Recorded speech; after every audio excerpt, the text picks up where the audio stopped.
This module is called Ho'oponopono, Reconciliation, the Transforming Power of Love. In forgiveness, hearts are joined. It's something in our relationship with another heals in our heart. Automatically healing takes place in their heart as well. I believe that forgiveness is grace, and like everything else, it comes through us. As I see it, forgiveness is not an act of will. If that's the case, all we need to do is to show up and be willing. To look without judgment, without regret over the past, and without fear of the future is to really see. Let us look at one another with eyes that see the beauty in our beloved and in ourselves. When we're in relationship with a beloved partner, I believe we each carry with us all the relationships we've had in the past, including those with our birth family, friends, and former partners. The hurt that we are now healing may have been, quote-unquote, delivered by any number of people and circumstances from the past.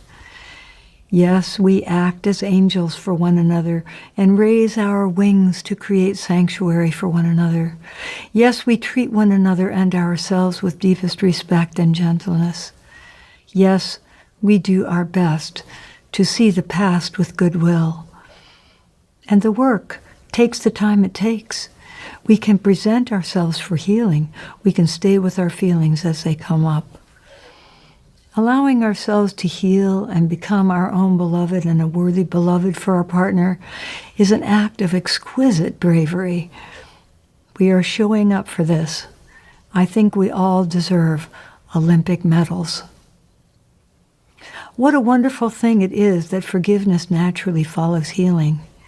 When we're current with our partner and practicing the daily check-ins using the art of conversation, forgiveness of one another is easy. On the other hand, it's not surprising when we discover that what's healing is pain from the distant past, perhaps even from earliest memory. The process of forgiveness becomes much more significant. As we release the pain of the past, we become ready to forgive those we think harmed us. Since the wounds often were incurred long ago, we may have held the hurt for such a long time that even the thought of forgiveness is difficult. We can't force forgiveness on ourselves. When we're in the midst of healing, we can honor the process and trust ourselves to come through to the other side. Sometimes the pain may be so great that the best we can do is to separate ourselves from the person or people who harmed us while we do our healing work. Interestingly enough, we may find that although the healing may be complete, we still view someone as guilty for a past hurt. When we hold on to resentment, we feel the old hurt again and again. And on the other hand, when we begin to release others from our feelings of being wounded, our relationships can shift from pain to peace. When the time is right, forgiveness is easy. We may find ourselves just letting go. When we forgive others, we are doing it for ourselves. The purpose of forgiveness is for giving love. Forgiveness for giving love. The heart knows the way. Let's listen attentively, and it will lead us back to peace. Let's look more deeply at what to do when a time arises when we feel ambushed by confusion in our dealings with others. We seem to be going along fine. We may be driving along in the car with our beloved, talking about something apparently trivial, when, boom, conflict arises, and before we know it, we're slogging about in the bog together. What do we do then? We can stop. Continued talking when we enter a baffling area with another doesn't do any good. It only adds to the confusion and prolongs the conflict. We can disengage. How? Whichever partner realizes the situation simply says, "This isn't working. I'm going to spend some time with my feelings now." We can feel the feelings. There's no goal in this process. The feelings are whatever they are. We feel them and allow them to show us whatever they do. When they subside, we're ready for the next step. From the start, we can realize this isn't about the other person. We can set aside any sense of self-righteousness. We own our hurt and remember that it's likely to be from our past before we even met the other person. We can see that our anger is only a veneer covering that old hurt. I want to tell you a story about myself.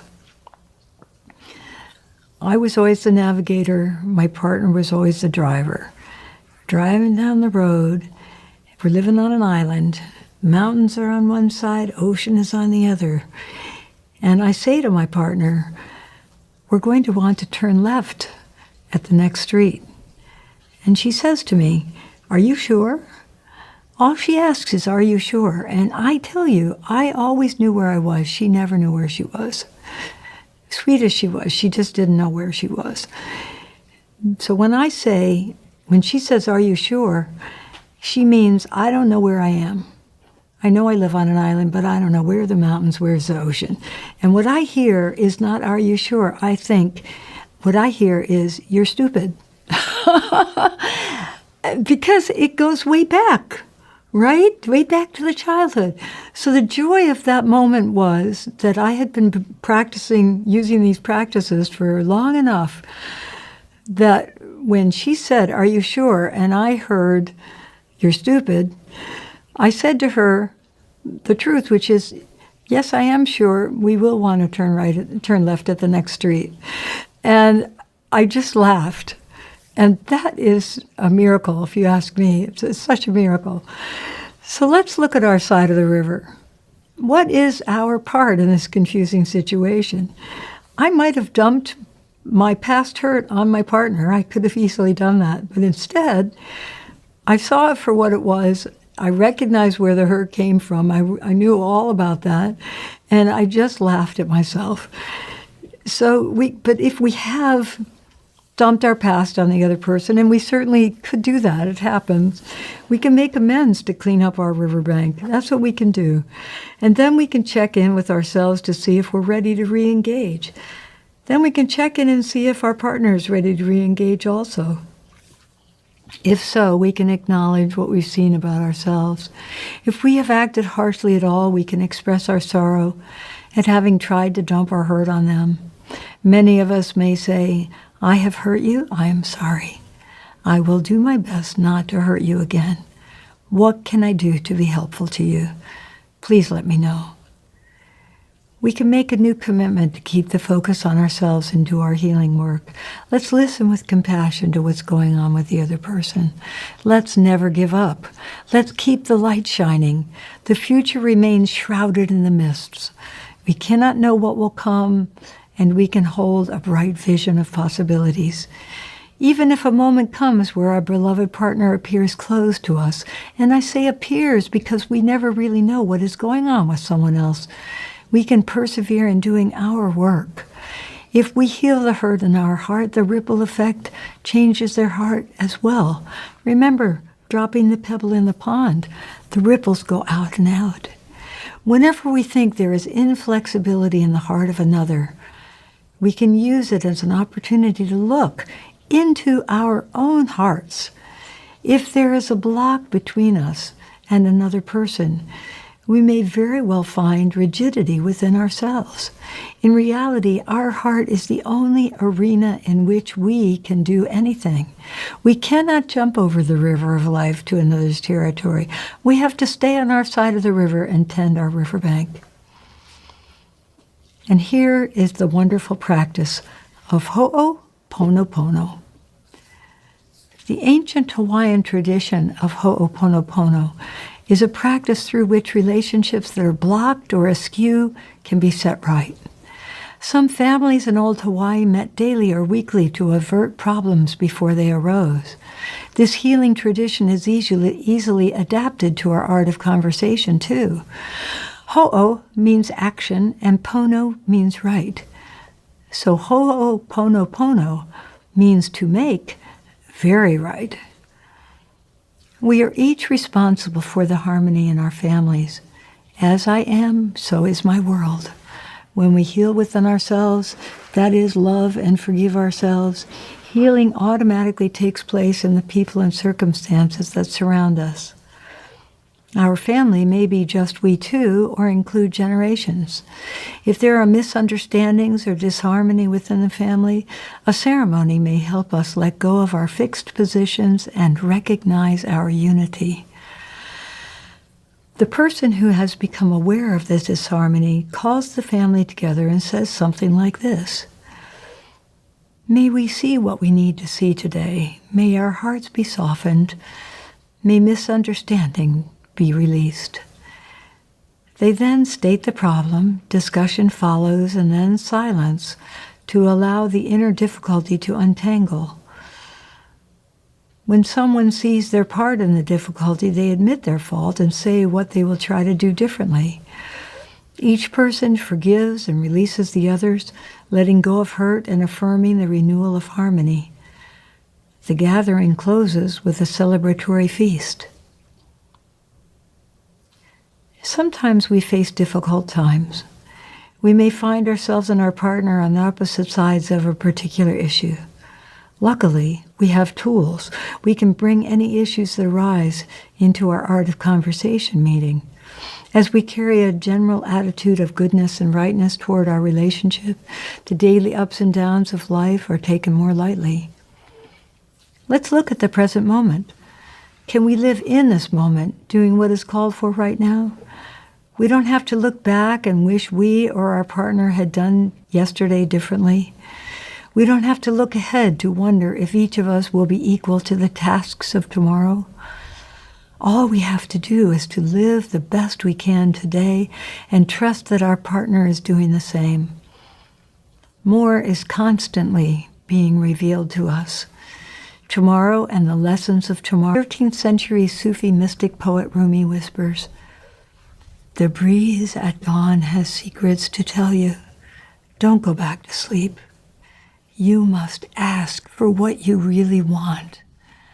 Don't go back to sleep." When we begin to see that it is love that is at work in all of life, even in the most difficult situations, solutions appear which we couldn't have foreseen. When we hold loving thoughts about ourselves and others, everyone in the situation benefits. I believe that if we bless every situation we find ourselves in and speak words of love into both the light and dark places of our lives, we will be amazed. Love prevails. I believe that if we put love in life, love flows out. We can only live ourselves into right thinking, not think ourselves into right living. We speak the words, "I love you." We speak them to ourselves and to our loved one. We pay attention to what we think of ourselves and how we think of our beloved. We are sovereign beings, and we help one another because we want to. Our motivation is love. When we love someone, we do things for them for the joy it brings and the fun we have in doing it. When our own cup is full, our motivation shifts from looking outside for what we need for ourselves to wanting and being able to give, uplift, and assist others. When we give, we add the full cup of life and become magnets for good. When we cultivate a harmonious attitude toward life, more and more harmony surrounds us. It will be automatic that we will want to assist others in finding their way. We facilitate one another in moving toward fullness of life. As we talked about it in a previous module, it is common to find that many of the actions that fill our cup fall into the realm of assisting others. Many people find they are happiest when helping others. Truly helping, however, means that we are responsible to someone else, not responsible for them. Each of us is responsible for our own happiness and peace. The fact that the more we help others, the happier we are, is one of the loveliest mysteries of life. As I see it, living a life of love means we greet both the joys and sorrows of life with gratitude and openness. As we open to the textures and nuances of feeling in ourselves, our beloved partner, and all those we share the planet with, our hearts flow more and more freely with compassion. We become increasingly tender with ourselves when we meet challenges. We also find ourselves naturally more open and sensitive to the challenges and sorrows of others. Having taken best care of ourselves, we are ready to greet life with open hearts under any circumstances we or our loved ones encounter. Life brings what it brings. Sometimes we will be in pain. Sometimes our pain will be great on behalf of those we love who may be suffering. Let's have mercy on ourselves.